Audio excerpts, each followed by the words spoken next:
To get by ship from England to Jamestown in 1607, you have to traverse more than 3,000 miles of the worst ocean in the world, the North Atlantic, in a really small wooden vessel, terribly cramped, terribly crowded, eating salt or spoiled food, drinking water with creatures in it.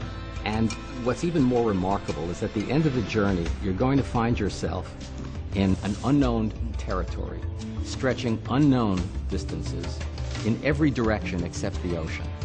And there's the ocean between you and home. It's an extraordinary risk to just make the leap into the unknown and plant yourself there. Ultimately, the goal simply was survival.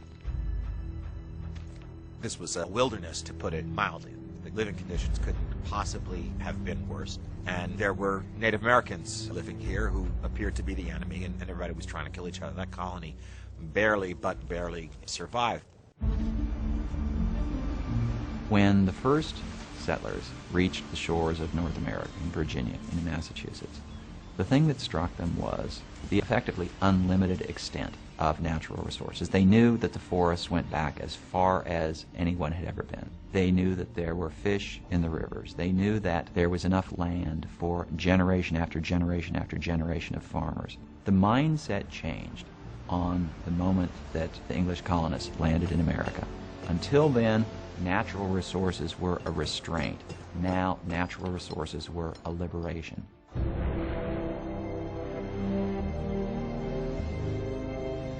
The next thing you have to know about Jamestown is more people keep coming over.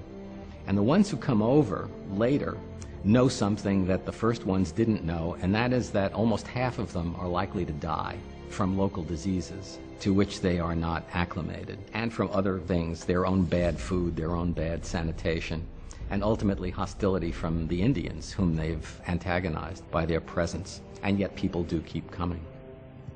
They were either fleeing religious persecution, they were fleeing poverty, they were fleeing a ceiling that said if you're not an aristocrat you can't rise. And so there's a real sense of greater freedom here than anywhere else in the world, and a freedom that's not just political, but it's also a freedom to become somebody, a freedom to rise, a freedom to acquire property in a way that did not exist in the more structured and medieval societies around the world.